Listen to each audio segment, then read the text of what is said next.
Retired Cowboy lived alone for years until 5 Apache gorgeous widows begged for shelter on his ranch. Before we dive into the story, don't forget to like the video and tell us in the comments where you're watching from. Late November 182, the wind carried frost early that year up in the hills of Silver but Colorado territory. Reed Callahan had already sealed the windows with oilcloth and stacked his final cords of firewood. He wasn't expecting company. He never did. The nearest town was 12 miles downhill through rock and snow. The nearest neighbor had died in spring. The cabin stood alone, square-shouldered against the slope, built by Reed's hands 6 years back when he left the army and decided he'd rather speak to goats than men. Reed was 32. Before this, he'd worked as a translator. Apache Spanish Comanche, used by the military when they didn't want blood, just borders. But he'd seen blood anyway, too much. He'd seen young women shot during raids, children shoved into wagons, old men left half buried in their own blankets. And when he tried to speak on it, nobody listened, so he left. Since then, silence had suited him. That afternoon, he'd been splitting logs behind the cabin. Thick spruce, still sap wet.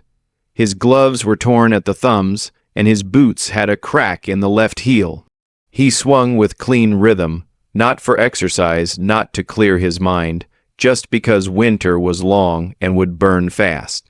He had a kettle heating on the stove and a hunch of goat meat waiting to stew when the quiet changed. It wasn't the wind, it was too steady. Reed froze mid-swing and listened. Bootsteps several light, cautious, human. He moved around the side of the cabin, hand near the revolver on his belt, but not drawing yet.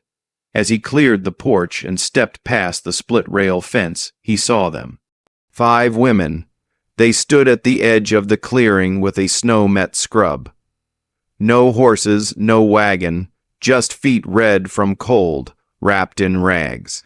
They wore dresses that might have been leather or cotton once, now patched, torn, encrusted with frost.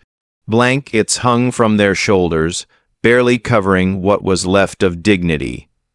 One of them, the one in front, curvy build, dark hair, tied back with sinew, took one step forward. Her mouth was dry, but her eyes held steady. Reed didn't move. The woman didn't beg. She spoke straight. "We need a place one night. We don't ask more than that." Reed looked at her, looked past her. He saw what she wasn't saying. The younger one behind her had a blood stained down her thigh. The tallest of them held her arm like something had been dislocated. One woman carried nothing but a cloth satchel. These weren't strays. These were survivors. Reed glanced toward the trees behind them.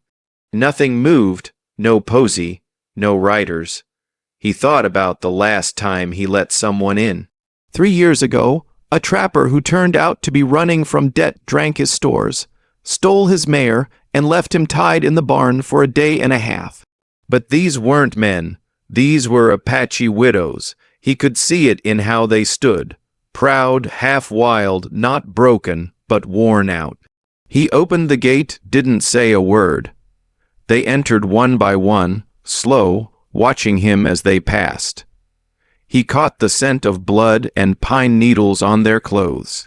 One of them, older than the rest, tall, broad, hipped deep lines on her face, nodded once, but didn't thank him. Inside the cabin, the fire was already low. Reed added a split log, moved the kettle over, and fetched 6 tin bowls from the shelf. He ladled what he had, stew from last night, thick with root vegetables and meat, and passed the bowls without comment. They sat in a circle near the hearth. Sayin, the one who had spoken, stayed on her knees near the fire, palms open toward the heat. Her dress was torn across the chest. Reed noticed the cut. It had been stitched once, then torn again. The skin beneath was sunburned, damp with cold sweat. She didn't hide it, didn't seem to care. Reed felt his throat tighten.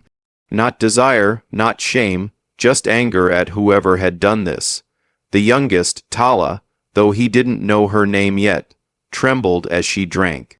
She made no sound, no tears, just quiet swallowing and wide, exhausted eyes. They hadn't come for charity. They had come because there was nowhere else. After supper, Reed handed them folded wool blankets. He didn't ask names, didn't offer small talk. That wasn't how you build trust with people who'd been hunted. He unrolled 2 extra bed rolls from the storage chest, made a place beside the stove. The floor was hard but warmer than outside. He set down the last blanket near Cian. She looked up at him. No fear, just calculation. Her eyes scanned his face, his posture, his belt. She knew he was armed, knew he was alone, knew what he could do if he wanted, but he didn't. He just walked away and sat by the window with his rifle across his lap, watching the dark outside in case someone else followed. Behind him, he heard them settle in. One woman started whispering in Apache soft, gentle sounds. Another laughed just once low and short. Cian said something back, then quiet again. It sounded like home or the echo of one. Reed didn't sleep that night, not fully. He watched the door, listened to the crack of the fire, and tried not to think too hard about the fact that 5 strangers had entered his home, and he wasn't scared. Not really, he felt something else, responsibility. It sat in his chest, heavy as the snow on the roof. And he didn't turn them out. The morning came quiet and sharp. Reed was already up before the sun crested the ridge. He had slept in the chair by the window, boots on, rifle across his lap, his neck etched, but he didn't stretch. He listened first. Inside the cabin, all 5 women were still asleep, blankets curled, breath even. The fire had gone to coals. One of them, Pa, the tall one with the hawkish eyes, lay closest to the door, like a guard. Tala, the youngest, slept with her knees to her chest, face buried in her arms. The others were scattered across the floor, wrapped in wool and whatever scraps they carried in. Reed set the rifle aside and moved to the stove. He lit the fire slow, quiet, added water to the kettle. His hands worked without thought, habits older than fear. By the time the first light bled across the floorboards, Cian stirred. She sat up on one elbow, hair loose around her neck. Her deerskin dress wrinkled, still torn across the chest. She didn't cover herself. She watched him, not shy, not forward, just watching, measuring. He met her gaze and gave a short nod. She stood. They didn't speak. Reed handed her a coffee tin. She understood, measured the grounds without asking. By the time the others woke, the scent of coffee filled the cabin. Steam rose from the tin mugs like breath in winter. They ate goat stew again. No one complained, not even the younger one. After breakfast, Cian stepped outside without a word. The others followed. Reed stayed back, letting the door close. He watched them from the window, but didn't wander. They moved with purpose. Cian checked the goat pen, whistled once to see how the animals responded. Kaya picked up a torn blanket from the porch rail, looked over the stitching, and sat down amended. Pa circled the cabin, eyes scanning the hills as if expecting someone to come.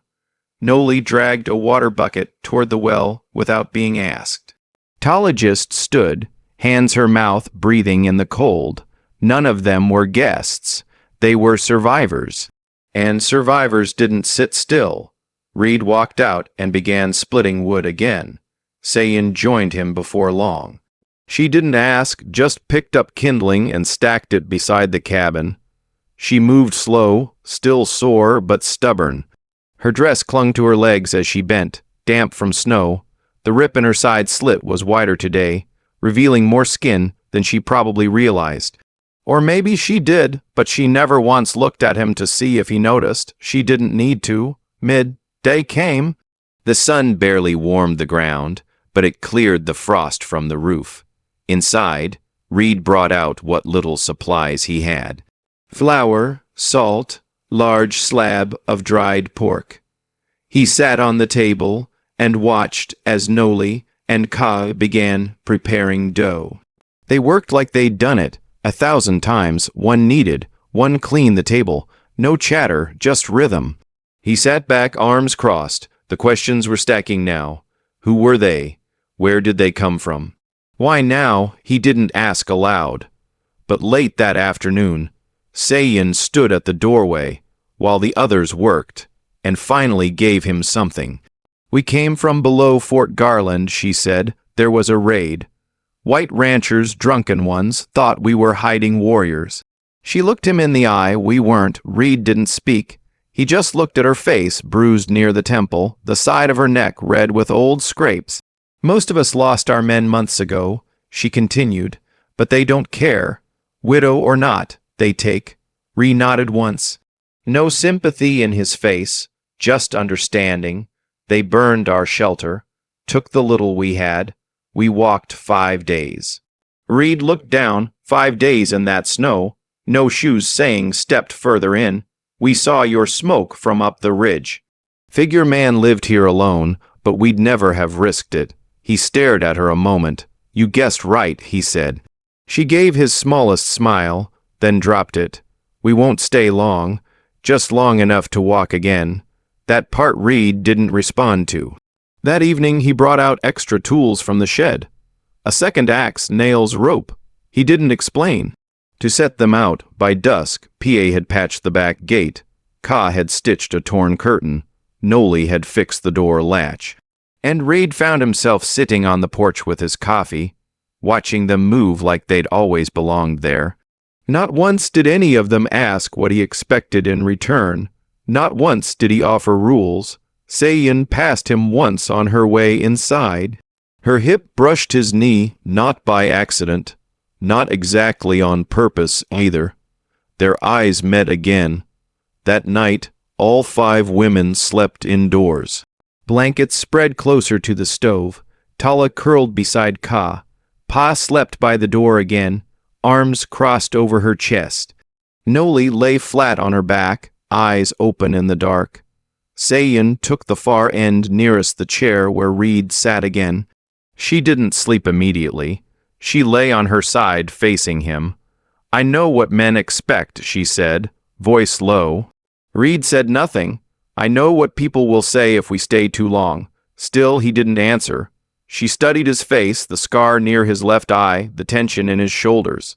Then she nodded once to herself and rolled over. Reed sat there a long while, staring at the door, then the fire, then at her back beneath the blanket. And for the first time in years, he didn't feel like he was guarding something. He felt like he was part of it, and he didn't turn them away. Snow came heavy that night, muffling the land in white silence. By morning, the world outside was still. No wind, no prints, no sound. Just drifts along the rails and a low gray sky that hadn't broken since dawn. Inside the cabin, the air was warm but tight. The fire had burned down low again. The smell of boiled coffee lingered. What crackled faintly, nobody had spoken yet. Reed sat at the table, sharpening a blade. The sound of the whetstone, slow, deliberate, matched his breath. Across the room, Sayin stood near the stove, adding more water to the kettle. Her dress clung to her legs, damp from brushing past snow on the porch earlier. She hadn't asked before going out, just took the bucket and returned with it full. The others moved about quietly. Ka swept near the hearth. Tala was folding a blanket. P.A. still watchful, examined the edge of window for air leaks. Noli stood near the door, arms crossed as if deciding whether she could risk stepping out again. S spoke first. You get visits from town. Reed didn't lift his eyes. No, she waited. Someone bring you goods. I go down once a month. When he looked up now, not until after the thaw, she nodded once. That told her what she needed. No one would be checking in. No surprises. If anything happened out here, no one would know until spring. She returned to the stove. Reed noticed the way she moved, still sore, but strong. Her shoulders bore tension, but not fatigue. This wasn't a woman recovering from rest. This was a woman who hadn't had any, not in weeks, maybe months. When breakfast ended, Reed brought out a map from the small chest near his bed, unfolded it on the table. It was worn, stained from oil and rain, edges fraying. He pointed to the valley below, Silverb. There's a trail down to Carson's Fork.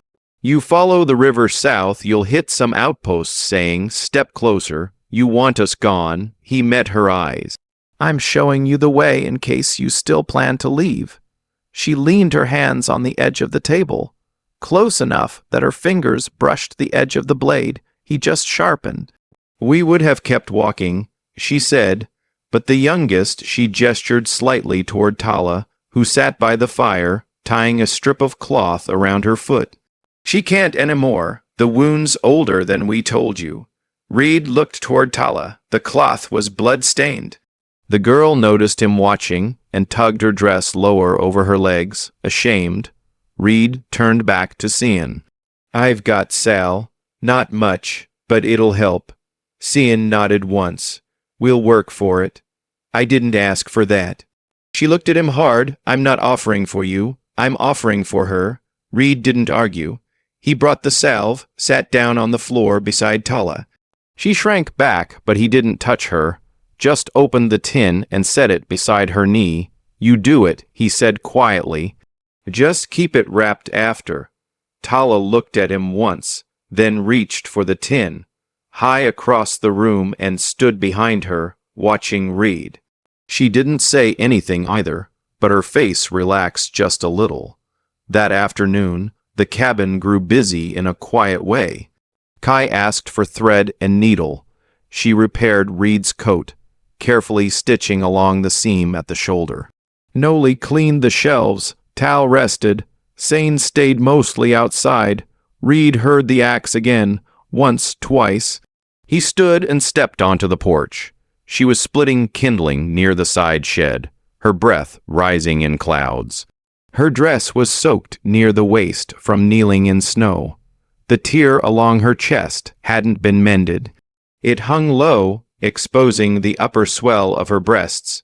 She didn't notice him watching or didn't care. Reed walked over and set a fresh log on the stump. "That blade's too light," he said. Cian gave a grunt. "It works." He handed her a heavier axe. She took it, adjusted her grip, brought it down clean and fast. The kind of swing that came from years of doing it for survival, not pride. Ree nodded once. "You from White Mountain?" Cian paused, sweat already rising at her collarbone. "No," she said, near Fort Apache before it all turned. That filled in would have been missing, the accent, the way she carried herself. Not tribal nobility, not valley farmer's wife either. Somewhere between. She looked up. "You worked with the army, used to. They send you here." "No, I left." She didn't ask why. That told Reed she already had a good idea. They finished splitting and carried the kindling inside together. That night it snowed again. Reed cooked fresh meat, rabbit caught earlier that week. Noli added herbs she'd found by the shed. The scent warmed the cabin more than the fire. After they ate, the room settled into quiet. Not heavy, not awkward. Cian sat nearest the fire. Her legs stretched long, one knee bent. The tear in her dress shifted when she moved, revealing more of her inner thigh. Reed noticed, but she didn't adjust it. He didn't stare. He looked once, then away. She looked at him, not shy, not offering, just seeing if he'd flinch. He didn't. Later, when the others were asleep, Cian stood and poured herself a small cup of water. She didn't drink it, just held it, standing in the doorway between firelight and shadow. "You're not like the others," she said. Reed didn't move from his seat.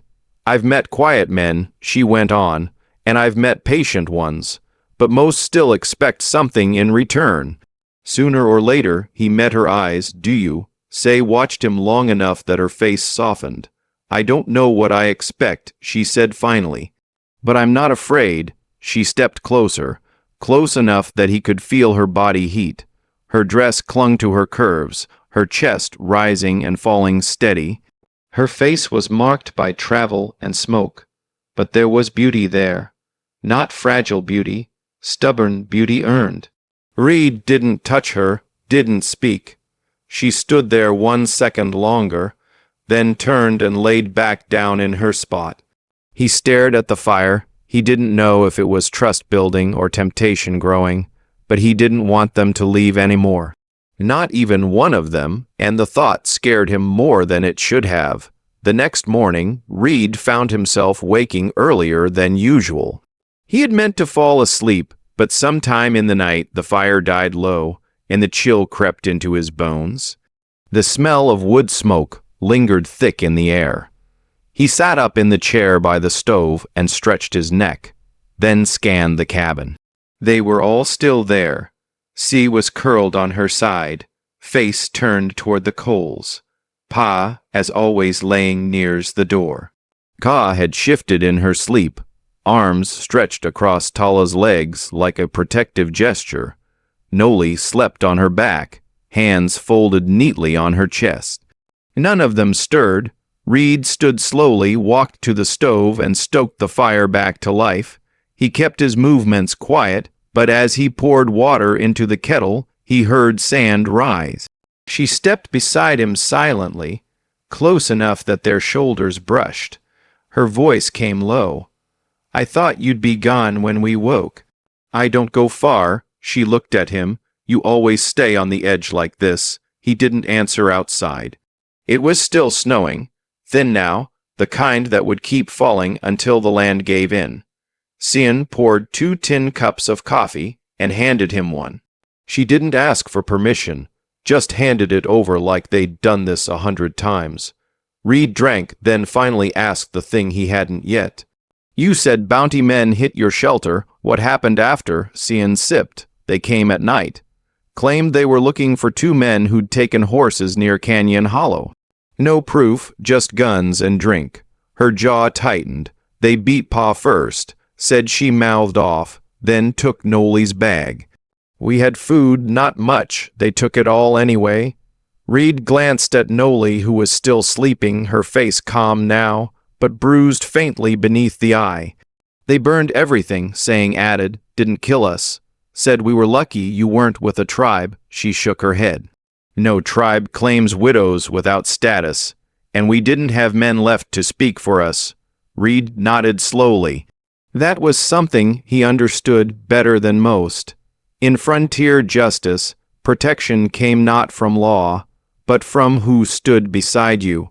After breakfast, Reed walked out to check the traps. Snow had coated the valley, but the sky was clearing.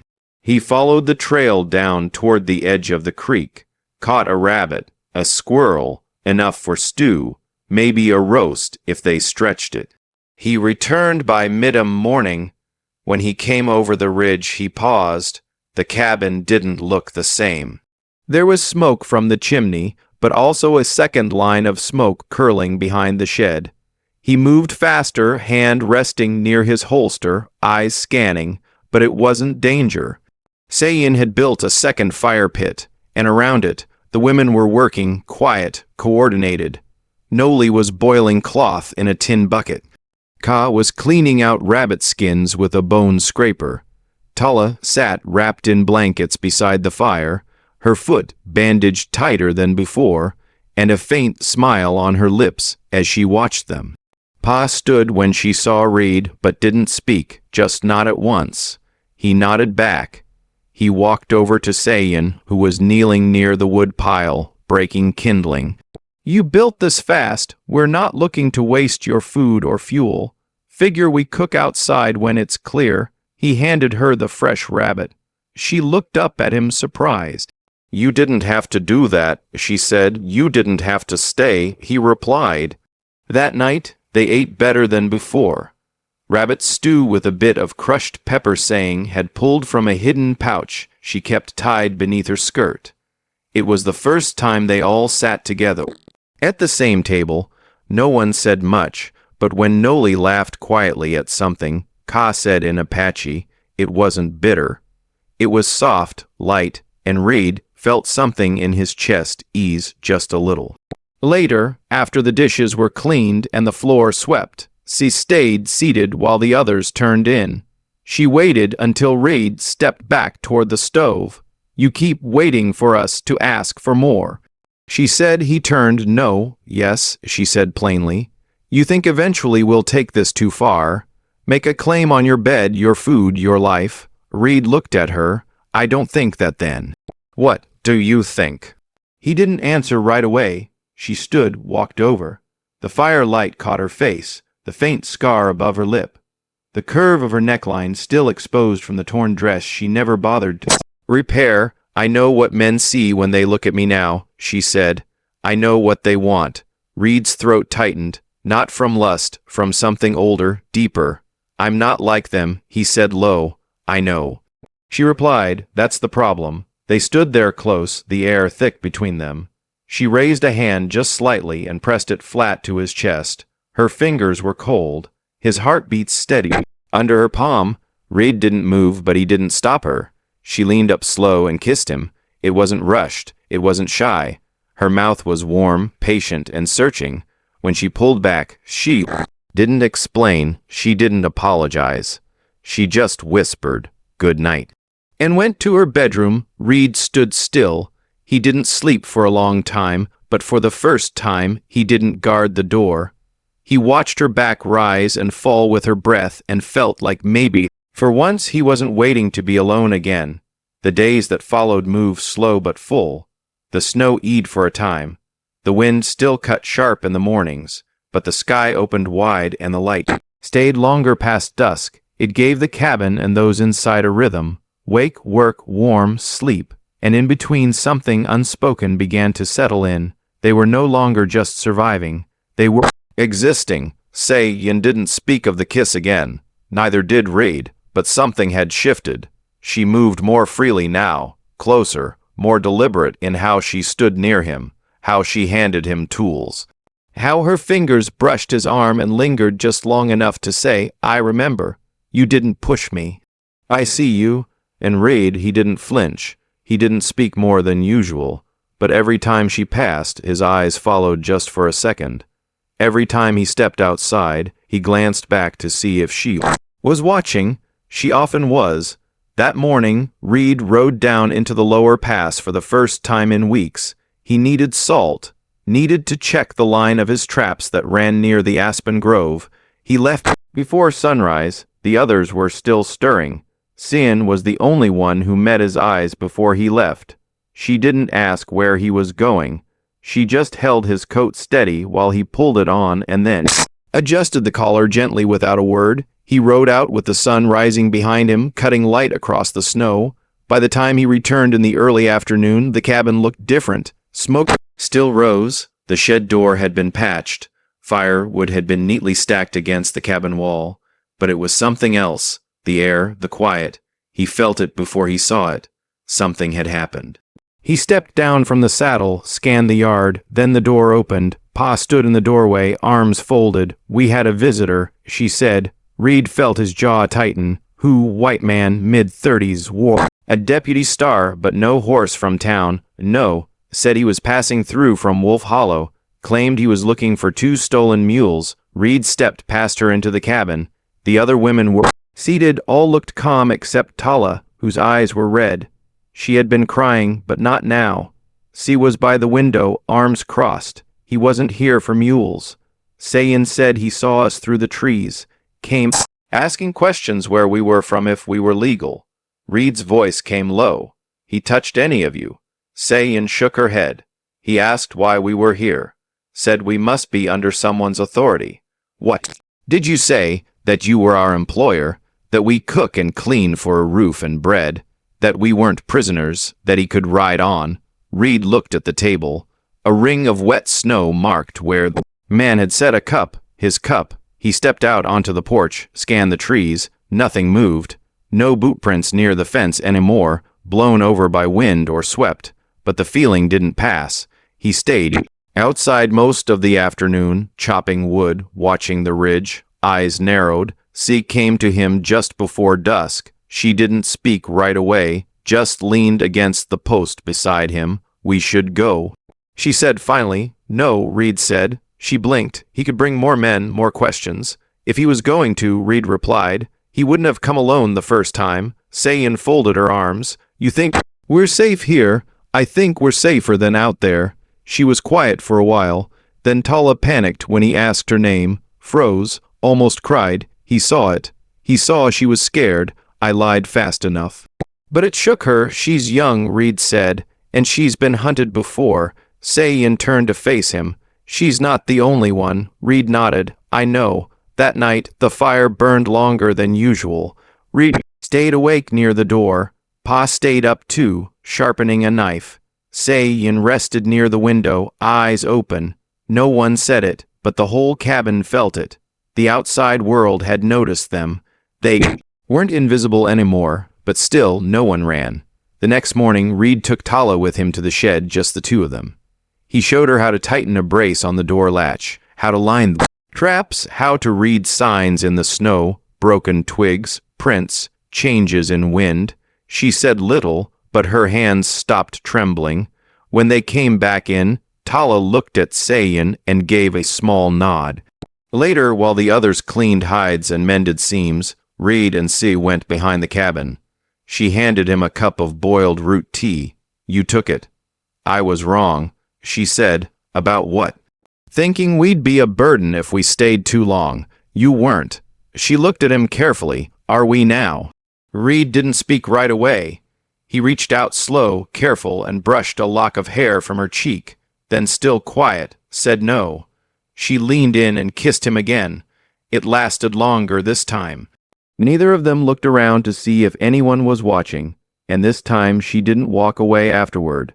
She stayed beside him, her hand his coat pocket, her shoulder against his arm, both of them watching the woods in silence. It was near the end of December when the snow thickened again, heavier and wetter than before, falling in sheets that soaked through cloth and hid the land beneath. A waist-high silence. The cabin turned into a fortress, not by design, but by necessity. For 3 days, none of them left. The wood pile had to be rationed. The goats kept inside the shed. Water melted from snow. Meals stretched thin. No one complained. Inside, the women worked steadily. Pa built a rack near the stove to dry wet boots. Ka boiled herbs she had saved in small bundles wrapped with twine, their scents sharp and clean, cutting through the smoke. Noli repaired the roof seams from inside using scrap leather. Tala rested more. The wound on her foot nearly closed now. She spoke more freely these days, not in full sentences, but enough to ask where Reed kept the sugar, or if she could help stoke the fire. Sayin stayed close to Reed. They didn't share a bed, not yet, but they shared a rhythm. They chopped with side by side. He handed her a coat lining when he saw her shiver. She brushed snow off his back when he came in from the shed. At night, she sat nearest to him, their knees touching under the table, her hands sometimes resting on his thigh, just briefly, like a promise she didn't need to say aloud. It was the 4th day of snow when the question that had been quietly rising among them finally found its voice. Noli asked it. She stood by the table after dinner, hands drying on her skirt, eyes fixed on Reed. What happens in spring? The room quieted. The stew pot still steamed in the center of the table. S looked up. Pa stopped tying a knot in rope. Ka waited still. Reed didn't look away. What do you want to happen? He asked. Noli's voice didn't shake. That man from Wolf Hollow might come back. Others might too. We're 5 Apache widows living in a white man's home. Even if you've done nothing wrong, they won't see it that way. Say it. Cut in, he's done nothing wrong. None of us have, but the law doesn't care, Pius said flatly. Reed leaned back in the chair, the wood creaking under his weight. I know what the law says, he answered. And I know what the land says. Out here, no one survives winter unless they work together. In spring, we make it look how we need to. Sayin's brow creased. Oh, Reed looked at her, then looked at all of them. I've got records, papers. I could draw up something saying I've taken on live-in help. 5 hired hands, all legal, all listed. PA raised an eyebrow. And the town will just believe that they don't have to, Reed replied, as long as it's written down and stamped. No one look close unless they want to fight. Sayin studied him. You do that. I already did something worse, remember? His eyes met hers. I'll let you in. That earned a short laugh from Noli, then a second from Ka. Even Pa cracked a grin. Sid didn't laugh, but she stood, walked over to him, and kissed him in front of all of them. Not long, not for show, just enough. That night, after the fire had dimmed and the others slept, Sayin stayed beside Reed. She didn't go to her blanket. She stood behind his chair and slipped her arms around his shoulders, resting her cheek to the back of his neck. He reached up, touched her forearm. Neither spoke. Eventually, she moved in front of him, knelt between his legs. The torn, deerskin dress still clung to her damp curves, chest rising slow, the neckline open and low from labor and wear. Her skin was warm despite the cold, her thighs marked from days of kneeling, working. Surviving, she leaned forward and kissed him again. This time it deepened. She guided his hands, placed them where she wanted, on her hips, her waist, her back. Reed didn't rush, didn't grab. His touch was steady, restrained. Her breathing grew heavier. She slid onto his lap, pressing herself closer. Still no words. They made love quietly, without a bed, without ceremony, just skin against skin, shared heat under firelight and breath in the dark. When it ended, she stayed curled against him, her hand resting flat on his chest, her cheek to his shoulder.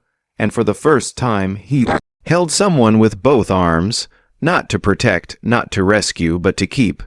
The storm still raged outside, but inside they had built something steady. By morning, when the snow slowed and light pushed through the shutter slats, no one spoke of what had happened, but changed the air between them. They were no longer just surviving winter. They were surviving together, and none of them were planning to leave. The first clear morning after the storm hit hard and bright. Sunlight cut across the drifts like a blade, throwing sharp edges into the white. The wind had gone still.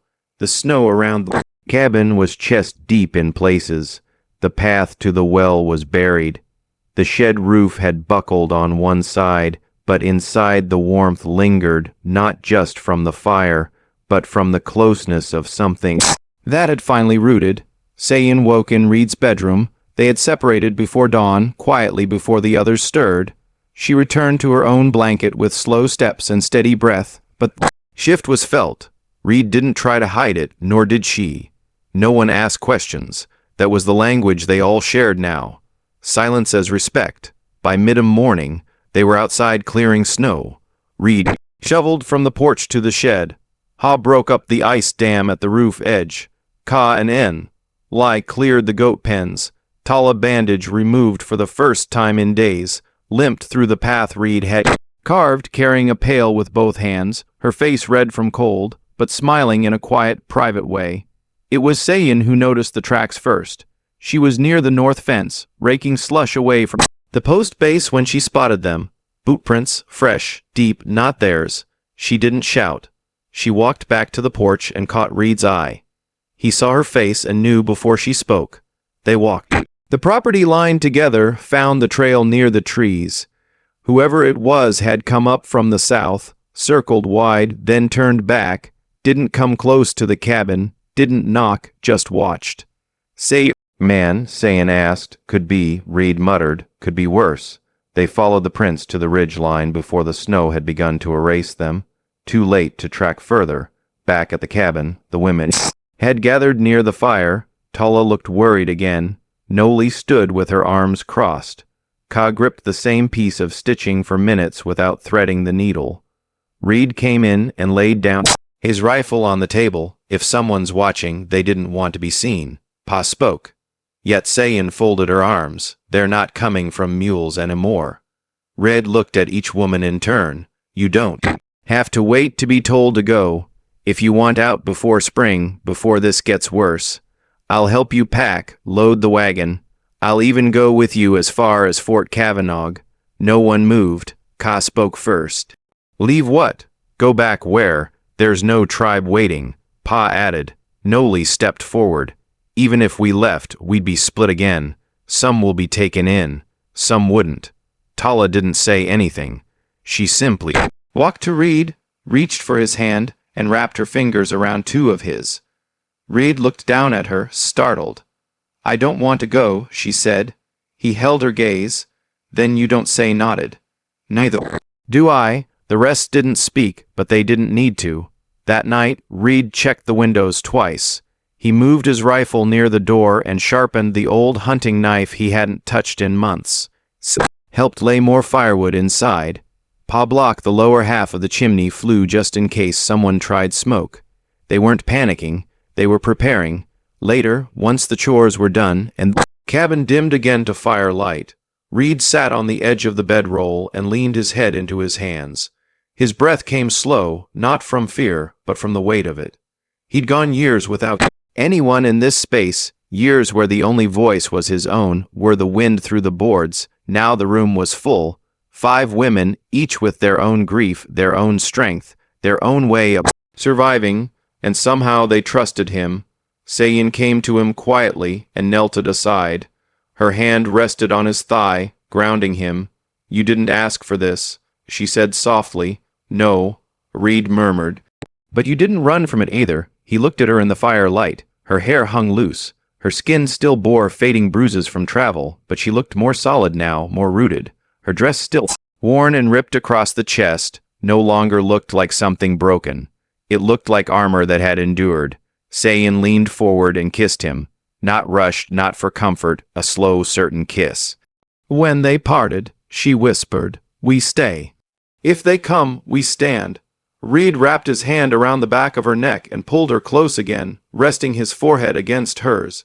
He didn't say thank you. He didn't need to. Outside, snow began to fall again, but inside they were ready not just to endure, but to claim what had become theirs. The snow stopped for good in the second week of January. What was left behind was hard-packed earth and wet thaw, streams reawakening beneath the crust, steam rising off roof shingles in the morning sun. The light hit different now, longer, clearer, pulling them toward spring, but the feeling that they were being watched hadn't passed. Each day after the thaw, Reed walked the ridge trail twice, once at dawn, once before dark. He took his rifle, but never found fresh prints. No broken branches, no drag marks. Whoever had come that day was either gone or hiding better now. Inside the cabin, the rhythm deepened. Tal had healed fully. She no longer limped. Instead, she helped Pa rebuild the goat shed wall, nailing the boards in place without complaint. Ka kept busy baking with what flour remained, quietly proud when Reed said it reminded him of his mother's biscuits. She didn't smile much. Noli, often the most reserved, had begun drawing on the walls. Small carvings, nothing loud, just shapes, symbols, soft lines with a knife tip. She didn't explain what they meant. No one asked her to. Sean stayed closest to Reed. They no longer danced around each other. At night, she slept in his bedroom. Her dress was torn the same way it had been from the beginning. But now she chose not to repair it. Not because she couldn't, but because she knew he saw her as she was, and never once made her feel less. He kissed her every night, sometimes slow, sometimes long, sometimes with a need that stayed quiet but deep. They hadn't spoken of love, but it lived in how they moved around each other, in how she reached for him when her hands were cold, and how he stirred her coffee before handing it over, in the way he sat closer when the others weren't watching, his knee pressed lightly to hers. It was saying who brought up the next part, what the others had likely been wondering. It was late, fire low, her head on Reed's chest. If spring comes and the lawman returns, what's our answer? Reed ran a hand through her hair slow. Depends what question he asks. He'll ask if we're yours, she said plainly. If we belong here, Reed thought for a long moment. Then you do, Sayin sat up, half covering the blanket. Her skin was warm, her eyes steady. All of us. All of you. Sayin's voice dropped low. Not just as workers, not just as mouths to feed. Do you mean it? Reed stared at her. I mean it. The next morning, he brought out the ledger from the chest beneath his bed. Inside were papers from the army, old land filings, and a faded county stamp pad. At the table, while the others cleaned and stitched, he sat down and began to write. One by one, he filled out names saying Ka Nali Pa Tala. He marked them as permanent residents, listed them as kin under household protection, wrote that they were under his legal guardianship, not because he claimed ownership, but because it gave him status. It gave him safety. He didn't ask for approval. He just did it. When he finished, he passed the pages to Pa. She read them, said nothing, then nodded once, and handed them to Ka. By nightfall, each woman had read the page with her name on it, and none had packed a single thing. The next day, Reed hitched up his wagon and made the long ride down to Canyon Post. It took most of the day. When he returned, the pages were stamped, dated, filed, legal. By dusk, they were no longer just a collection of strangers under one roof. They were a household. That night, Sayin waited for him by the fire. She didn't speak. She just rose, untied her dress slowly, and stepped into his arms. He held her close and steady, kissed her like it was the first time, touched her like he'd been waiting all his life to be chosen. They made love again, this time slower, with no fear between them. Her body was curved and warm beneath his, her mouth open against his skin. She didn't rush, she guided. She let him see every inch of her and didn't flinch once. When they lay wrapped together afterward, quiet and steady in the firelight, she looked at him. "You know what they'll call us," she said. Reed kissed her bare shoulder. "Let them." She smiled, tired but proud. "You gave us more than a roof. You gave me more than silence," he answered. In the corner, Tala stirred in her sleep. Pa turned over on her blanket. Noli snored once. Ka muttered something in Apache and rolled onto her side. And the cabin, once a place of grief and ghosts, felt like home. Not borrowed, not temporary, real. By the end of the week, Reed knew the thaw had truly come because none of them talked about leaving anymore. They were already where they belonged. Spring didn't arrive all at once. It crept in slow, in the shifting smell of wet dirt, in the thawed trickle running down the ridge, in the quiet return of bird song at dawn. By mid-March, the snow was nearly gone. From the valley, and patches of green peeked through the rock. The cabin, weathered and smoked dark from winter, stood proud under open sky. The danger didn't return.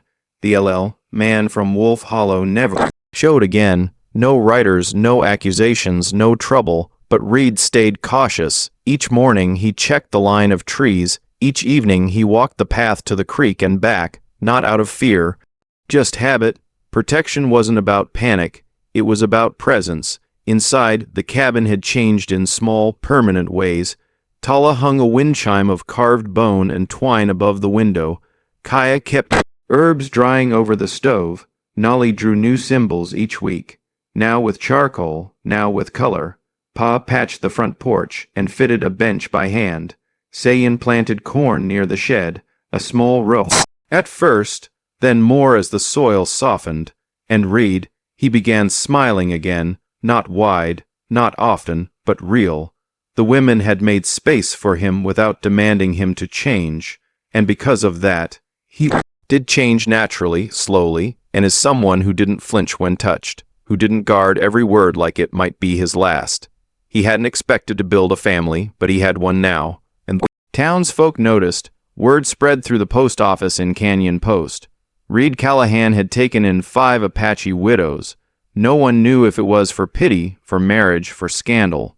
But by April, rumors burned down to ash, because when the town clerk rode up for a routine check and found the cabin clean, the papers in order, the women working the land and smiling at the man who'd filed their names with respect, there was nothing to say. No law had been broken, only silence. One evening, under a soft orange sky, Reed walked out behind the cabin where Sayin stood rinsing cloth in a basin. Her hands were wet. Her dress clung to her hips. She looked over her shoulder as he approached, then wiped her hands on her skirt. "You're breathing heavy," she said. "I was hauling stone." He replied, "You sound like an old man."